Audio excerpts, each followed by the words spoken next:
اعوذ باللہ من الشیطان الرجیم بسم اللہ الرحمن الرحیم فمن حاجک فیہ، پس جو شخص آپ سے اے نبی آ کر جھگڑا کرتے ہیں فیہ اس بارے میں، یعنی حضرت عیسیٰ علیہ السلام کے بارے میں اتنی باتیں آپ نے وضاحت سے فرما دی ہیں لیکن پھر بھی وہ جھگڑا کرتے ہیں، من بعد ما جاءک من العلم، بعد اس کے کہ آ گیا آپ کے پاس علم، وہی آ چکی ہے، علم آ چکا ہے، آپ نے سب کچھ بتا دیا ہے، تو اب بھی اگر جھگڑا کرتے ہیں تو فقل، پس آپ کہہ دیجئے تعالوا او ندعو ابناءنا و ابناءکم، ہم بلاتے ہیں اپنی اولادوں کو اور تم بلاؤ اپنی اولادوں کو، ونساءنا و نساءکم، ہم اپنی عورتوں کو لے کر آتے ہیں، تم اپنی عورتوں کو لے کر آؤ، وانفسنا وانفسکم، ہم اپنی جانوں کو تم اپنی جانوں کو لے کر آؤ، ثم نبتہل، پھر ہم مباہلہ کرتے ہیں، ہم التجا کرتے ہیں، گڑ گڑاتے ہیں اللہ کے سامنے، فنجعل لعنت اللہ علی الکاذبین، کہ اے اللہ پس آپ کر دیں اللہ کی لعنت ہو جائے جھوٹوں پر، اس بات پر مباہلہ کرتے ہیں کہ اللہ کی لعنت جھوٹوں پر ہو جائے، ان ھذا لہو القصص الحق، بے شک یہی بات صحیح ہے اور سچے قصے ہیں، سچے واقعات ہیں، وما من الہ الا اللہ، اللہ کے سوا کوئی معبود نہیں ہے، وان اللہ لہو العزیز الحکیم، اور بے شک اللہ تعالیٰ البتہ وہی زبردست ذات ہے اور حکمت والی، فان تولوا، اے میرے محبوب اگر یہ مباہلے سے بھی انکار کر دیتے ہیں، پھر جاتے ہیں، فإن اللہ علیم بالمفسدین، بس بے شک اللہ تعالیٰ مفسدوں کو خوب جانتا ہے، فساد کرنے والوں کو جانتا ہے۔ سورہ آل عمران کی 61، 62 اور 63 نمبر آیت آج کے درس میں تلاوت ہوئی ہے، آپ نے ترجمہ سنا۔ اس آیت کو آیت مباہلہ کہتے ہیں، مباہلہ۔ سب سے پہلے ربط آیات کیا ہے؟ پچھلے گزشتہ درس میں یہ بیان ہو چکا ہے کہ عیسیٰ علیہ السلام اللہ کے بندے اور اللہ کے رسول ہیں، اور عیسائی جو کہتے تھے کہ وہ خدا کے بیٹے ہیں، تو نہ عیسیٰ علیہ السلام خدا کے بیٹے ہیں نہ خود خدا ہیں، اللہ تعالیٰ نے آپ کو فضیلت عطا فرمائی ہے۔ پھر پچھلے درس میں اللہ تعالیٰ نے ایک واضح اور صاف اور شفاف مثال دے کر یہ بات سمجھائی کہ دیکھو عیسیٰ علیہ السلام کا بغیر باپ کے پیدا ہونا ناممکنات میں سے نہیں ہے، ناممکن نہیں ہے، تو آپ کی مثال حضرت آدم علیہ السلام کی مثال جیسی کہ عیسیٰ علیہ السلام پیدا ہوئے، ماں تو موجود تھی، آدم علیہ السلام کو بغیر ماں اور بغیر باپ کے اللہ نے پیدا فرمایا، تو پھر وہ بھی اللہ کے بیٹے ہونے چاہیے۔ تو اس لیے اللہ کی مخلوق جو ہے وہ خالق نہیں ہو سکتی، اللہ نے جس کو پیدا کیا ہے، اللہ اسباب کے ذریعے ضرور کرتے ہیں لیکن اللہ اسباب کے محتاج نہیں، اللہ چاہے تو پتھروں میں سے انسانوں کو پیدا کر دے، تو اللہ چاہے تو درختوں میں سے انسانوں کو پیدا کر دے، اس کے لیے تو کوئی مشکل نہیں۔ تو اس لیے تم عیسیٰ علیہ السلام کی الوہیت کا جو عقیدہ رکھتے ہو، ان کو الوہیت کے درجے میں پہنچاتے ہو، تمہارا اے عیسائیوں یہ عقیدہ غلط ہے۔ اب آج کے درس کی مثال سمجھیں کہ نجران کا عیسائیوں کا وفد، وہ جو شروع میں بیان ہوا تھا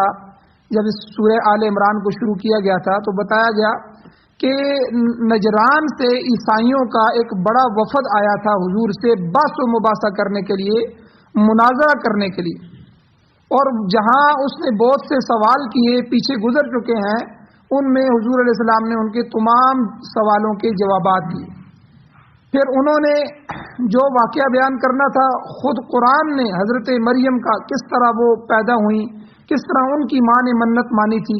پھر ان کو بیت المقدس میں کس طرح حضرت زکریا علیہ السلام کے حوالے کیا گیا، پھر وہ بڑی ہوئیں، پھر ان کے پیٹ سے اللہ نے حضرت عیسیٰ علیہ السلام کو پیدا کیا، یہ تفصیلی واقعات اللہ نے جو ہے نجران کے اس وفد کے لیے، عیسائی وفد کے لیے اللہ نے قرآن مجید میں بطور وحی جو ہے وہ نازل فرمائے۔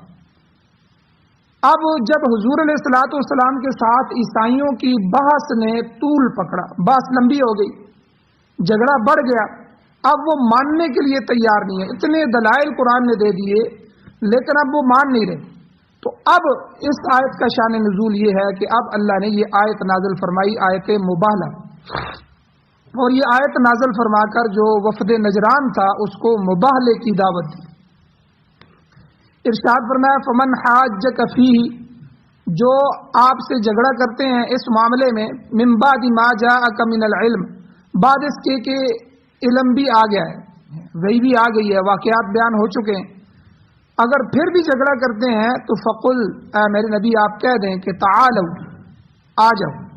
ندعو ابناءنا و ابناءکم، ہم اپنی اولادوں کو بھی لے کے آتے ہیں میدان میں، تم اپنی اولادوں کو لے کر آؤ، ونساءنا ونساءکم، ہم اپنی مستورات کو، عورتوں کو لے کے آتے ہیں، تم بھی لے آؤ،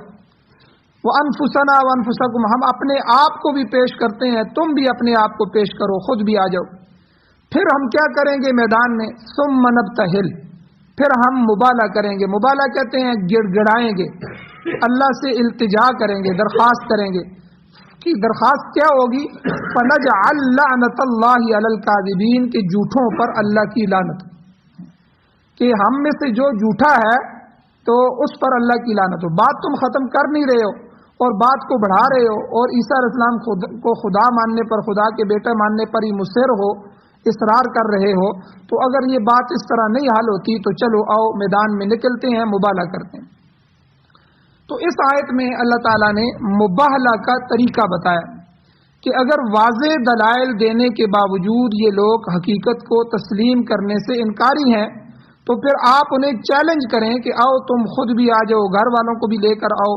پھر ہم سب مل کر اللہ کے سامنے نہایت عاجزی اور انکساری کے ساتھ دعا کریں گے کہ مولا کریم، ہم میں سے جو فریق جھوٹا ہے اس پر تیری لعنت ہو، اور اے اللہ ہم میں سے جو جھوٹا ہے اس گروہ کو تو اپنے عذاب میں گرفتار کر۔ تو اب حضور نے جب یہ آیت پڑھی اور جب حضور علیہ الصلوۃ والسلام نے نصارہ کو یہ دعوت دی تو وہ جو عیسائی تھے وہ کہنے لگے کہ ہم آپس میں مشورہ کر کے جواب دیں گے۔ تو اس واقعے کی جو تفصیل ہے مفسر قرآن امام بیضاوی رحمۃ اللہ علیہ یوں بیان فرماتے ہیں، کہتے ہیں لما دعوا الی المباہلہ، جب انہیں مباہلے کی دعوت دی گئی، قالوا، انہوں نے کہا کہ ننظر، ہمیں مہلت چاہیے، ہم باہمی مشورہ کرتے ہیں، فلما تخالوا، جب وہ خلوت میں چلے گئے، علیحدہ ہو گئے، تو ان میں سے جو زیادہ سمجھدار تھا وہ انہیں کہنے لگا واللہ لقد عرفتم نبوتہ، خدا کی قسم تم نے اس آدمی کی، اس شخص یعنی حضور کے بارے میں کہا، اس شخص کی نبوت کو تم نے پہچان لیا، تم پہچان چکے کہ یہ نبی ہے، وَلَقَدْ جَاءَكُمْ بِالْفَصْلِ فِي أَمْرِ صَاحِبِكُمْ، اور تمہارے صاحب یعنی حضرت عیسیٰ علیہ السلام کے متعلق اس نے فیصلہ کن بات کی ہے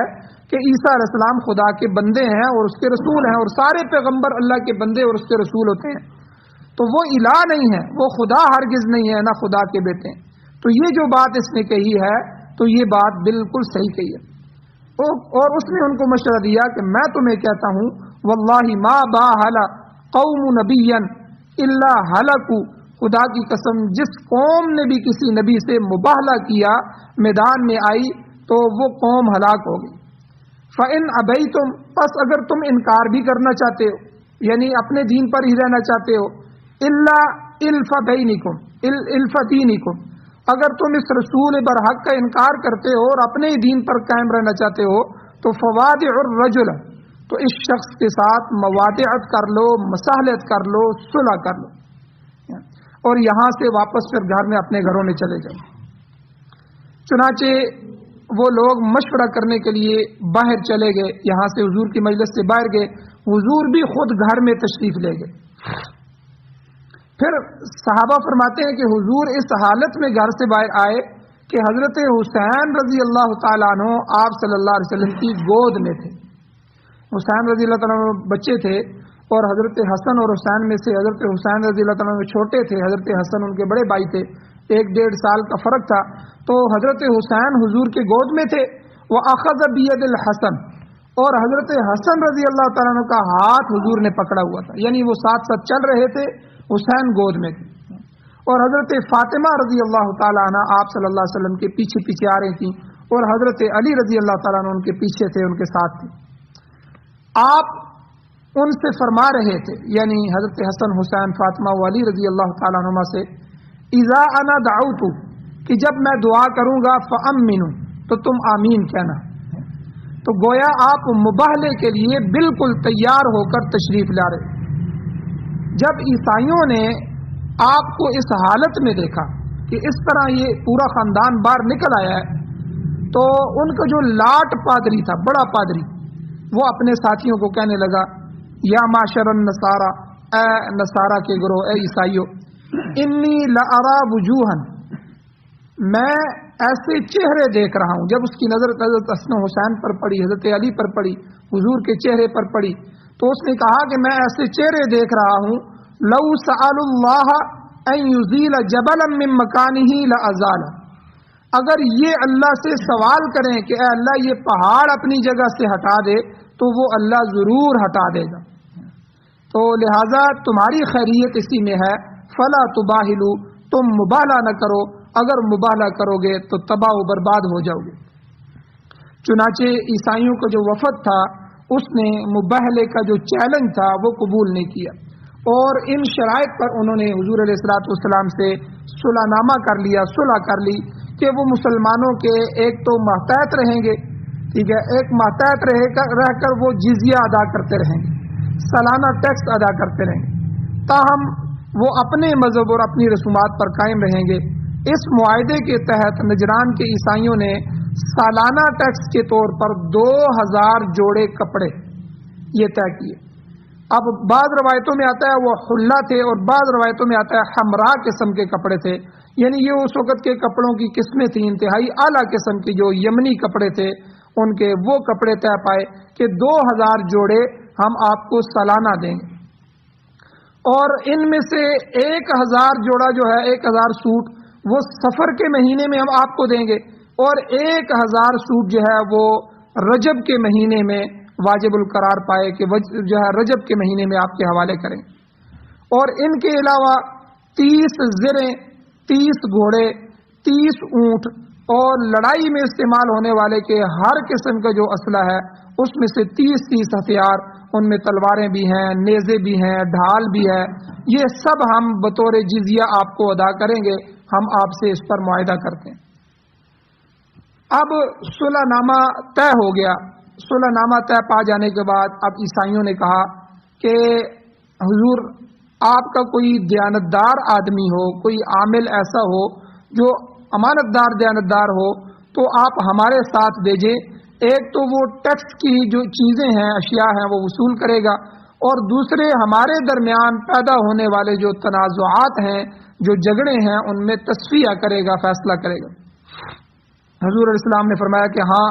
میں تمہاری طرف ایک نہایت ہی امانتدار آدمی بھیجوں گا. چنانچہ آپ نے حضرت ابو عبیدہ بن الجراح رضی اللہ تعالی کو اس کام پر مامور فرمایا، اور فرمایا لکل امت امین، ہر امت میں کوئی خاص امانتدار ہوتا ہے، اور میری امت کا سب سے بڑا امانتدار ابو عبیدہ ہے. یعنی یہ صحابی کی شان دیکھیں، حضور نے ان کو امین الامہ کہا، امت کا سب سے بڑا امین ابو عبیدہ بن الجراح، ان کو حضور نے ان کے ساتھ کر دیا. بخاری اور ترمذی شریف میں حضرت عبداللہ ابن عباس رضی اللہ تعالیٰ عنہ سے روایت منقول ہے، حدیث میں آتا ہے کہ 3 دفعہ ایسا ہوا کہ حضور علیہ الصلوۃ والسلام نے فرمایا کہ اگر یہ لوگ ایسا کر لیتے تو وہ ہلاک ہو جاتے. ایک دفعہ ایک واقعہ یہ لکھا ہے کہ ایک دفعہ ابو جہل نے اعلان کیا. ابو جہل کہنے لگا اگر میں نے محمد صلی اللہ علیہ وسلم کو کعبے کے پاس نماز پڑھتے ہوئے دیکھ لیا میں ان کی گردن توڑ دوں گا، گردن روند ڈالوں گا. نعوذ باللہ، یہ اس نے اعلان کیا. تو جب حضور علیہ السلام کو اس کی یہ خبر پہنچی تو حضور نے فرمایا کہ اگر یہ بدبخت ایسی حرکت کرے گا تو فرشتے اس کو پکڑ لیں گے اور اس کے ٹکڑے ٹکڑے کر لیں گے. تو یہ خبر بھی اس کو پہنچ گئی کہ حضور نے یہ فرمایا. تو اس کے بعد اس نے ایسی حرکت نہیں کی. حضور نے فرمایا اگر وہ یہ حرکت کرتا تو فرشتے اس کے ٹکڑے ٹکڑے کر دیں. اور دوسرا واقعہ حضور نے فرمایا کہ قرآن پاک میں یہ تو عیسائیوں سے بات ہو رہی تھی، یہودیوں سے بھی حضور کی ایک بات ہوئی، ان سے بھی ایک مباحثہ ہوا. تو حضور علیہ الصلوۃ والسلام نے فرمایا یہودیوں کو متعلق کہ یہ لوگ زندگی کے بڑے حریص ہیں، یہ مرنا نہیں چاہتے. اگر ان کا ایمان پختہ ہے کہ جنت صرف انہی کے لیے بنی ہے کوئی دوسرا شخص جنت میں داخل نہیں ہوگا، یہ ان کا عقیدہ تھا یہودیوں کا۔ حضور نے فرمایا اگر یہ عقیدہ ہے تو پھر یہ موت کی تمنا کریں۔ میں ان کو چیلنج کرتا ہوں، یہ موت کی تمنا نہیں کریں گے، اگر یہ موت کی تمنا کریں گے تو مر جائیں گے۔ جب یہودیوں کو پتہ چلا کہ حضور یہ فرما رہے ہیں تو انہوں نے موت کی تمنا، حالانکہ حضور کا چیلنج تھا، یہ وہ موقع تھا کہ یہودی حضور کو نیچے دکھا سکتے تھے، لیکن ان کو یہ بات اندر سے پتہ تھی کہ یہ واقعی اللہ کا نبی ہے، ہم تو ضد اور تعصب کی وجہ سے ان کو نہیں مان رہے۔ اور حضور نے فرمایا بھی کہ قرآن پاک کا دعویٰ اس قدر سچا ہے کہ یہودیوں نے کبھی موت کی تمنا نہیں کی، اور حضور نے فرمایا اگر وہ موت کی تمنا کرتے تو فوراً مر جاتے اور اپنا ٹھکانہ دوزخ میں دیکھ لیتے۔ یہ دوسرا واقعہ حضور نے۔ تیسرا واقعہ یہاں حضور نے فرمایا یہ جو نجران کے عیسائی مجھ سے بحث و مباحثے اور مناظرے کے لیے آئے تھے اور بات مان نہیں رہے تھے، اور آخری بات مبالے پر ختم ہو رہی تھی، اگر یہ مجھ سے مبالہ کر لیتے، میں تو اپنے حسن حسین، حضرت علی، فاطمہ اور خود اپنی جان کو لے کے آ گیا تھا، اگر یہ بھی لے کے آ جاتے اور مبالہ کرتے، اور اگر یہ مبالہ کر لیتے تو ان میں سے کوئی بھی واپس پلٹ کے نہ جاتا، ان کا مال اور اہل و عیال ہر چیز فنا ہو جاتی، تباہ ہو جاتی۔ تو بہرحال یہ تین واقعات ہیں جن کے بارے میں حضور نے فرمایا۔ اور ایک اور روایت میں جسے امام بیضاوی رحمۃ اللہ علیہ نے نقل کیا ہے، یہ الفاظ بھی آتے ہیں کہ حضور نے فرمایا لمسخ قردۃ و خنازیر، کہ اگر یہ مجھ سے مبالہ کر دیتے تو اللہ تعالیٰ ان کی شکلیں مسخ کر دیتا اور ان کو بندر اور خنزیر بنا دیتا، حضور نے فرمایا۔ تو اللہ تعالیٰ کے جو ہے وادی نجران میں آگ برساتا اور ساری وادی آگ سے بھڑک اٹھتی، پوری وادی میں پرندوں اور درختوں تک کوئی چیز باقی نہ رہتی، بغیر مباہلے کے لوٹ جانے سے وہ لوگ اس وبال سے بچ گئے، یہ حضور نے ارشاد فرمایا۔ اب یہ واقعہ تو مکمل تفصیل کے ساتھ آپ نے سن لیا کہ مباہلے کا کیا واقعہ ہے۔ اب چند مسائل ہیں اور چند شکوک و شبہات ہیں۔ شیعہ اور ہمارے درمیان میں یہاں ایک بات ہے کہ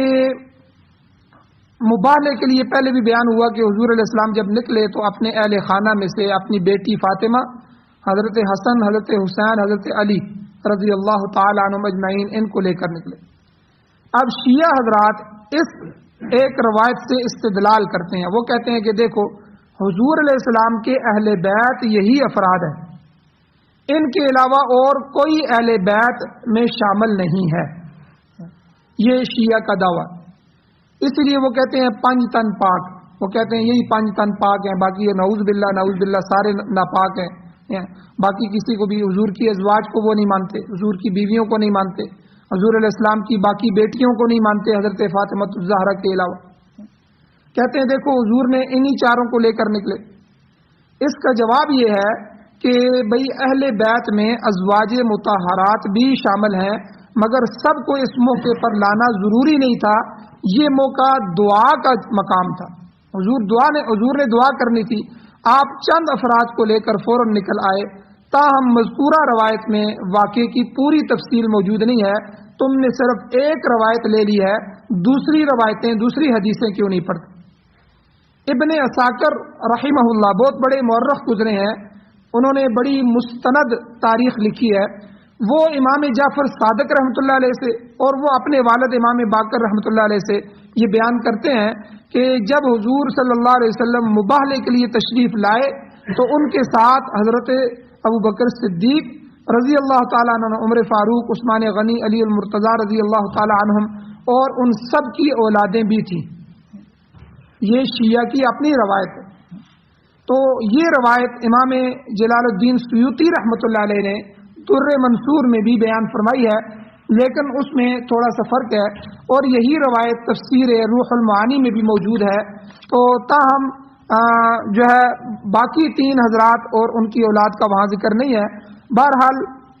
جو ہے شیعہ حضرات تو حقائق کو اس حد تک مسخ کرنے کی کوشش کرتے ہیں کہ حضرت فاطمہ رضی اللہ تعالی عنہ کے علاوہ حضور علیہ السلام کی کسی دوسری بیٹی کو تسلیم ہی نہیں کرتے، حالانکہ آپ کی تین صاحبزادیاں حضرت فاطمہ رضی اللہ تعالی عنہ کے علاوہ موجود تھیں جو واقعہ مبالہ سے اچھا ایک سوال پیدا ہوتا ہے، اگر حضور کی باقی 3 بیٹیاں بھی تھیں تو پھر حضور نے اس موقع پہ ان کو لایا کیوں نہیں؟ شیعہ ایک سوال کرتے ہیں کہ باقی 3 بیٹیوں کو بھی حضور لے کے آتے۔ اس کا جواب یہ ہے کہ جو واقعہ مبالہ ہوا تھا یہ 9 یا 10 ہجری میں ہوا تھا، 9 ہجری میں یا 10 ہجری میں حضور ہجرت فرما کے گئے تو 9 سال بعد یا 10 سال بعد، 9 ہجری 10 ہجری میں یہ واقعہ ہوا تھا۔ اور جو تینوں بیٹیاں ہیں باقی وہ حضور کی اس سے پہلے فوت ہو چکی ہیں۔ یہ بات یاد رکھنا کہ تینوں کی تینوں بیٹیاں حضرت رقیہ رضی اللہ تعالی عنہ 2 ہجری میں فوت ہوئیں۔ آپ غزوہ بدر کے لیے تشریف لے گئے تو حضرت عثمان رضی اللہ تعالیٰ عنہ کو اس لیے ساتھ نہیں لے کے گئے کہ عثمان آپ کی بیوی بیمار ہے، آپ یہیں رہیں تو آپ کو اللہ بدری صحابہ کا اجر عطا فرمائیں گے۔ تو حضور صلی اللہ علیہ وسلم جو ہے ان کی جنازے میں بھی شریک نہیں ہو سکے۔ بدر سے جب واپس آئے تو ان کی قبر پر جا کر حضور نے دعا فرمائی۔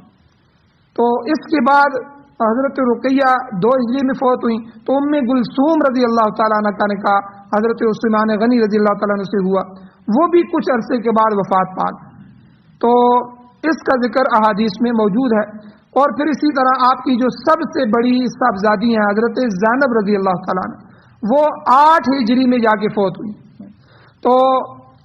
اس لیے یہ واقعہ 9 ہجری میں یا 10 ہجری میں آیا ہے، تو جب 3 صاحبزادیاں پہلے موجود ہی نہیں رہیں، وہ فوت ہو چکی تھیں، تو پھر حضور ان کو ساتھ کیسے لاتے؟ اگر وہ فوت نہ ہو چکی ہوتی تو حضور ان کو بھی ساتھ لے کے آتے۔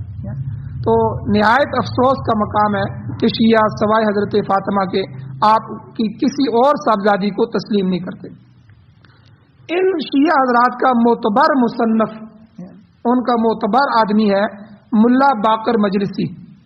اس کی کتاب ہے حیات القلوب۔ اس میں وہ لکھتا ہے کہ جب حضور علیہ الصلوۃ والسلام مباہلے کے لیے نکلے تو مہاجرین اور انصار سب آپ کے ساتھ تھے۔ تو دیکھیں شیعہ کی اپنی روایت موجود ہے، شیعہ کا معتبر آدمی ہے ملا باقر مجلسی۔ وہ کتاب حیات القلوب کے اندر لکھتا ہے کہ حضور جب مباہلے کے لیے نکلے تو حضور کے ساتھ صرف جو ہے حضرت ابو بکر و عمر عثمان و غنی اور ان کی اولادیں نہیں، بلکہ جو ہے انصار اور مہاجرین سب کے سب حضور کے ساتھ تھے، ان کی اولادیں بھی تھیں۔ اور دوسری بات کہ ازواج مطہرات جو ہیں وہ اہل بیت ہیں کہ نہیں ہیں، یاد رکھیں قرآن پاک نے ازواج مطہرات کو بالکل صریحاً صاف طور پر واضح طور پر اہل بیت میں شامل فرمایا ہے۔ یا اہل البیت، ٹھیک ہے، 22ویں سپارے میں ازواج مطہرات کے واقعات کو بیان کرتے کرتے اللہ فرماتے ہیں یا اہل البیت، اے اہل بیت، تو واضح طور پر۔ تو اس لیے ان کا تو انکار ہی نہیں کیا جا سکتا، بلکہ حضور علیہ السلام نے خود ایک موقع پر ازواج مطہرات کو اہل بیت میں شریک کیا تھا، لہذا شیعوں کا جو عقیدہ ہے وہ باطل ہے، وہ رد ہے۔ اچھا یہاں ایک سوال اور پیدا ہوتا ہے کہ حضور علیہ الصلوۃ والسلام خود تو مبالہ فرمایا، کیا آپ کے بعد بھی یہ مبالہ جائز ہے؟ ایسا ہو سکتا ہے کہ بعد کے علماء بھی مبالہ کریں؟ اس بارے میں علماء کا اختلاف ہے۔ ہمارے بزرگوں میں سے جو محقق حضرات ہیں،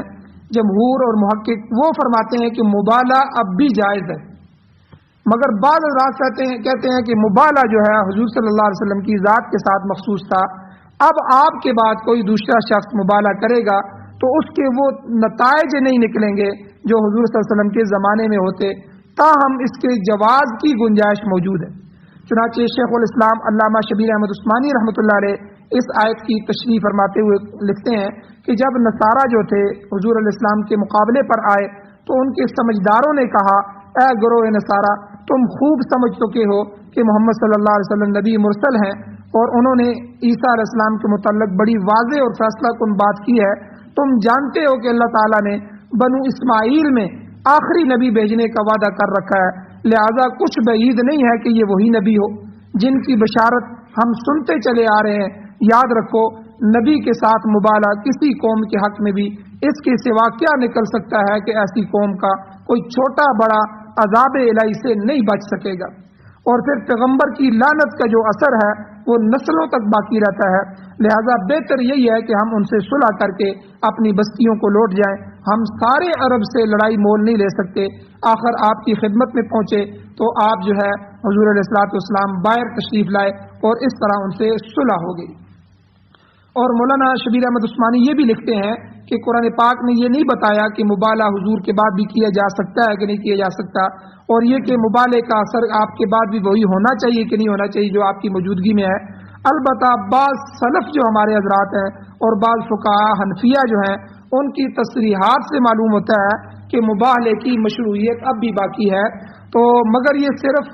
مبالہ انہی معاملات میں کیا جا سکتا ہے جن کا قطعی ثبوت ہو۔ مثال کے طور پر مرزائی کہتے ہیں کہ ہم کہتے ہیں جی حضور کے بعد کی نبی ہے وہ مرزا قادیانی ہے،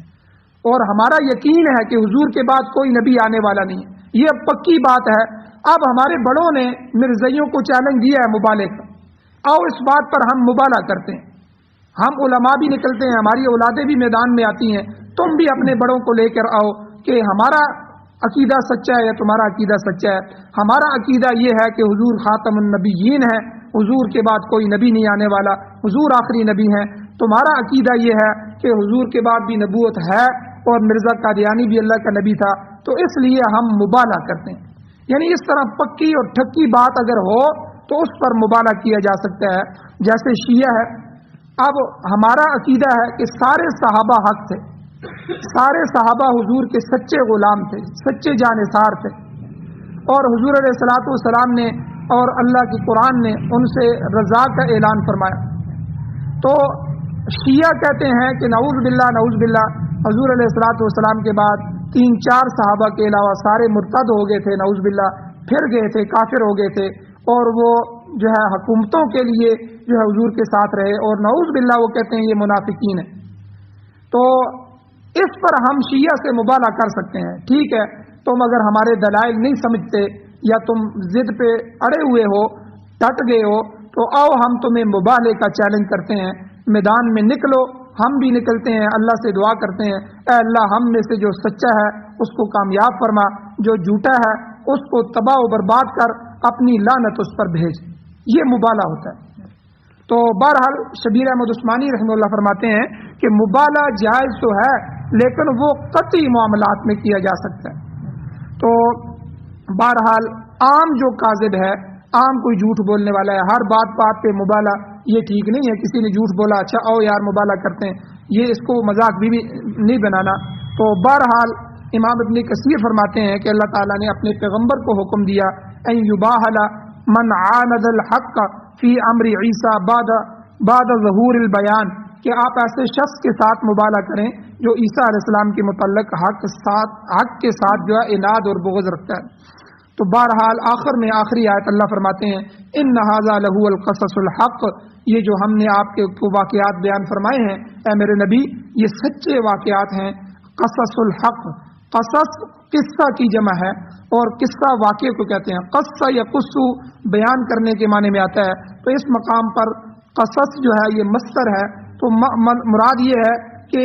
حضور جتنے بھی واقعات عیسیٰ علیہ السلام، ان کی والدہ حضرت زکریا علیہ السلام اور ان کے متعلق ان کے بارے میں قرعہ ڈالنے کے، اور جتنے بھی واقعات ہم نے یہ پیچھے بیان کیے ہیں، ان ھذا لہو القصص الحق، اے میرے محبوب بے شک یہ سچے واقع ہیں۔ اور آگے اللہ نے فرما دیا وما من الہ الا اللہ، یہ عیسائی عیسیٰ علیہ السلام کو اللہ یا اللہ کا بیٹا کہتے ہیں، لیکن سچا پکا عقیدہ سن لیں کہ وما من الہ الا اللہ، اللہ کے سوا کوئی معبود نہیں، اللہ کے سوا کوئی حاجت روا نہیں، اللہ کے سوا کوئی عبادت کا مستحق نہیں، اللہ کے سوا کوئی نافع نہیں، اللہ کے سوا کوئی ضار نقصان دینے والا نہیں، اللہ کے سوا کوئی خالق، قیوم، قادر مطلق اور علیم کل نہیں، صرف اللہ کی ذات۔ وہ جو چاہے کرے، وہ ازلی ہے، ابدی ہے، قائم اور دائم ہے، وہی بگڑے بنانے والا ہے، وہی مشکل کشا ہے، وہی حاجت روا ہے۔ سب کے سب پیغمبر ہوں تب بھی، فرشتے ہوں تب بھی، ساری مخلوق اسی کی محتاج ہے، اسی کے سامنے جھکنے والے ہیں، اسی سے مانگنے والے۔ آگے سورہ مائدہ میں اور بعض دوسری صورتوں میں بھی تفصیل آئے گی۔ آخر میں اللہ نے فرمایا وَإِنَّ اللَّهَ لَهُوَ الْعَزِيزُ الْحَكِيمُ، بے شک اللہ تعالیٰ غالب ہے اور کمال قوت رکھنے والا ہے، اللہ حکیم ہے، اپنی حکمت سے چاہے تو کسی کو بغیر باپ کے پیدا کر دے یا بغیر ماں کے پیدا کر دے یا بغیر ماں باپ دونوں کے پیدا کر دے، وہ کمال حکمت کا مالک ہے۔ آگے اللہ نے فرمایا فَإِن تَوَلَّوْا، اگر یہ لوگ پھر جائیں اعراض کریں، حق واضح ہو جانے کے بعد بھی خدا کی وحدانیت کو تسلیم نہ کریں اور اسی طرح اناد اور بغض اور ضد میں رہیں، تو آپ فرما دیجئے فإن اللہ علیم بالمفسدین، اللہ تعالیٰ فساد کرنے والوں کو خوب جانتا ہے۔ زمین میں سب سے بڑا فساد شرک ہے، کیونکہ امن کا قیام ایمان، توحید اور اطاعت اور نیکی سے ممکن ہے۔ کفر، شرک اور برائیوں سے بد امنی، فساد، بد اعتقادی، ذہنی پستی اور طرح طرح کی خرابیاں پیدا ہوتی ہے۔ لہذا خوب اچھی طرح سمجھ لو کہ فسادی اللہ کی نگاہ میں ہیں، اللہ ان کو دیکھ رہے ہیں، اور ایک وقت آئے گا اللہ جل شانہ ان کے درمیان فیصلہ کریں گے۔ اللہ جل شانہ سے دعا ہے اللہ ہمیں عمل کی توفیق عطا فرمائے۔ آمین۔ الحمدللہ رب العالمین والعاقبۃ للمتقین والصلاۃ والسلام علی رسولہ النبی الامی الکریم۔ یا اللہ ہماری کمیوں کو تائیوں کو معاف فرمائے، یا اللہ درگزر فرمائیے، صغیرہ کبیرہ گناہوں کو معاف فرمائیے، یا اللہ قرآن و سنت کی بہاریں نصیب فرمائیے، قرآن و سنت کا غلبہ نصیب فرمائیے، یا اللہ جو بیمار ہیں ان کو شفا عطا فرمائیے، یا اللہ جو مقروض ہیں ان کے قرضوں کے پورا کرنے کے اسباب پیدا فرمائیے، جو ایمان کی حالت سے اس دنیا سے جا چکے ہیں یا اللہ ان سب کی بخشش فرمائیے۔ صلی اللہ تعالی علی خیر خلقہ محمد و آلہ و اصحابہ اجمعین برحمتک یا ارحم